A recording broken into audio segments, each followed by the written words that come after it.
Hello, this is Mrs. Warren. This is Monday, January 17th.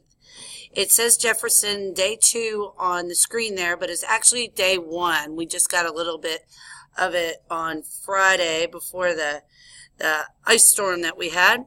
Glad you're all back. So if you were absent on Thursday, this is what you'll need for your notes for page 9. So you should have a Thomas Jefferson sheet. Please get that out. As you go through the video here, if you've not used one before, remember you are allowed to pause. You are expected to watch all the videos that are shown. You can't click on them from your screen, but you can certainly type in the shortened URL into your browser. So if you need any help with that, but please make sure that you watch the videos. Excuse me. Let's get started. We ended Friday's lecture on John Adams about the election of 1800. Now, this was a very dirty campaign against Jefferson and Adams. Unfortunately, Adams was unpopular because of his Alien and Sedition Act. Did not get the votes that he needed. But Aaron Burr did. Aaron Burr was an associate of Hamilton and a politician from New York, and they tied. Now, anytime two political candidates for president tie, that vote then goes to the House of Representatives. There were some serious problems with that, though, because everybody was tying in the House as well. Jefferson talks to Hamilton, and Hamilton decides to support Jefferson, even though they have very different ideas.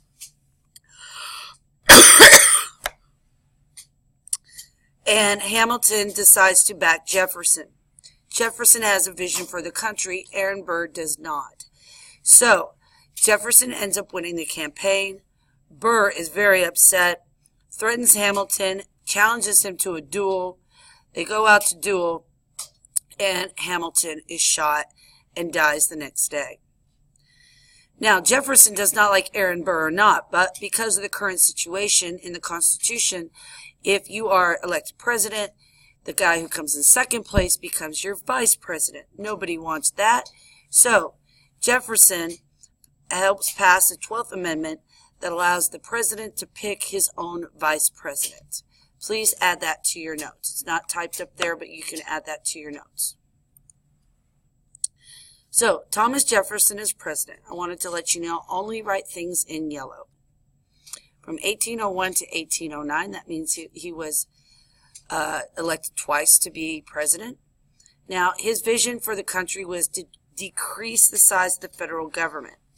He wanted to reduce the budget, reduce the Army, Navy, and decrease the size of departments. One thing you're going to notice, his whole presidency, the three major things that we're going to talk about, all ended up being opposite of what his goals for the country were.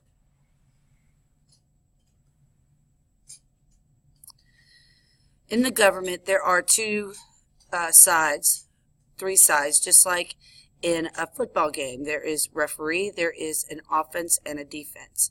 Now, this is a political cartoon that's going to kind of show you how our government is supposed to work today. We've got the Congress and the president playing against each other, and they have certain powers. But if there was no referees involved over here, that means that there would probably be a lot of cheating, a lot of breaking the rules. Now, the Constitution for the government is our rule book. At first, when the Constitution was passed in 1787, there was no referees. The judicial branch could not hold the players accountable. But after the next landmark court case we're going to talk about, that's exactly what happened. It established the most important power in the judicial branch, was just judicial review. Marbury versus Madison. This happened in 1803, and there was a problem that a federal judge sues James Madison, who is the Secretary of State. And because the Supreme Court had to rule over that, that gave them the power to review over congressional actions and executive actions by Congress and the President.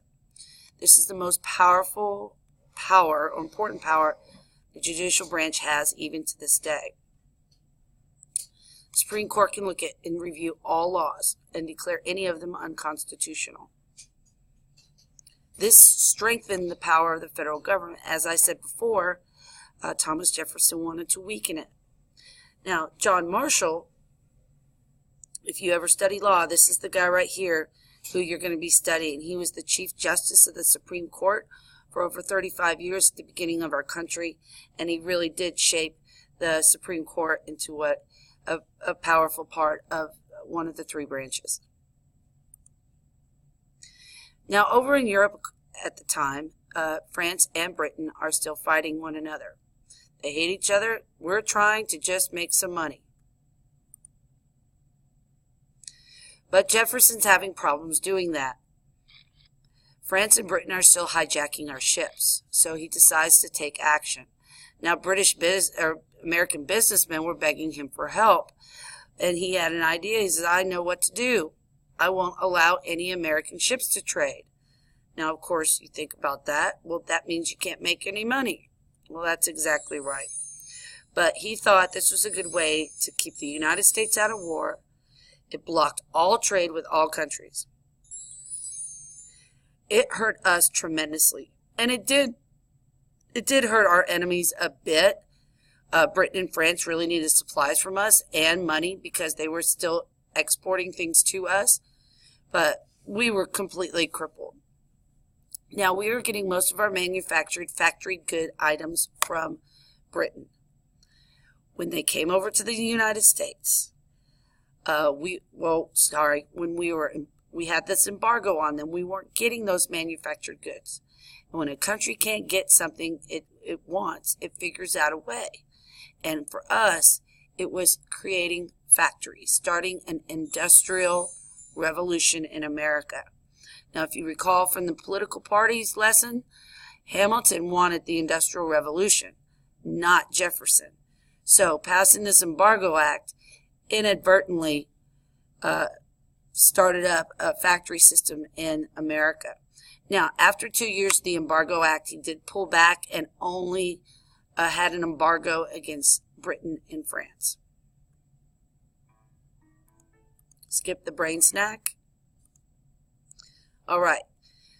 The third and final key event that we're going to speak about today is, we'll put me over here, is the Louisiana Purchase. One of the things a lot of countries want to do is expand. Land is money, land is power. Now, and we were a little worried about France. Napoleon was running all over the world trying to gobble up land and conquer nations. And so we were a little concerned that we would lose the rights to use the port of New Orleans, virtually shutting down the Mississippi River. This was a huge part of our economy in exporting and import goods across the western part of our nation. So Jefferson had the idea and sent his Secretary of State, James Monroe, down to New Orleans to talk and to negotiate a contract to perhaps buy New Orleans. So he goes down there in New Orleans, and they say, well, tell you what, how about $15 million? Well, James Monroe says, well, I can only spend $10 million. He said, well, tell you what, I'll give you New Orleans, right here, and 380 million acres. And they were like, oh, okay, that sounds like a pretty good deal. This is considered the deal of the century. So, on your notes, sorry, these are out of order.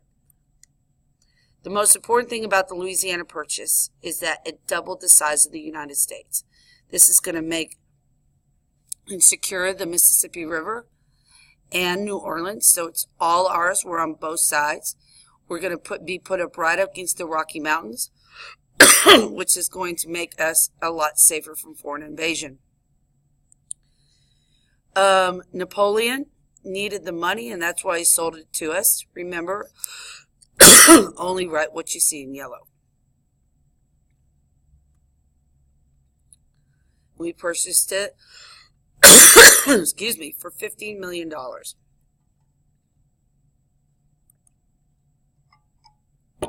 Now, on your notes, you have a map there. Go ahead and shade that in with your pencil of the Louisiana Purchase.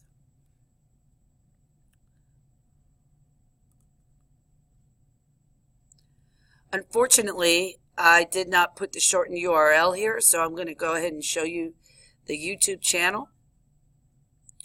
This is going to kind of wrap up, there it is right here. This is going to wrap up the lesson today on the Louisiana Purchase. We're going to work more of it on it tomorrow. But let's wrap up real quick what we've been talking about with Jefferson. Okay, we've got several different things going on. Okay, he wants to decrease the size of the government. With Marbury versus Madison, it increased. The Embargo Act pushed us where he didn't want the economy to go. Instead of farmers, he's going into the Industrial Revolution. And he's purchasing the Louisiana Territory. Now, if you recall, he gave Hamilton a hard time about opening a national bank because it didn't say you could do so in the Constitution. Well, it doesn't say that you can buy land either. Reading this video, it's going to give you a more, or sorry, watching this video is going to give you a better idea what that means. So please make sure that you watch that. Okay. This is not part of your notes, but we remember Lewis and Clark were hired to explore the Louisiana Territory. They made maps, reported on plants, animals, and Indian tribes. This is a show of their routes. They were joined by a guide, and her name was Sacagawea, a very important part of American history, and really did help Lewis and Clark get all the way to the Pacific Ocean. Now today we commemorate her on a golden coin that's worth $1. You can still get these at your bank. It's kind of cool. But this is our way of honoring her contribution in American history. There is a video right there that tells you a little bit more about her. All right. There's our closing task. Now, if you have any questions or you are uncertain about if you took the right notes and where it was, I do have a hard copy of notes, and I will be happy to answer any questions that you may have. Please come see me. I'm available every morning except for Wednesday. Thank you for watching.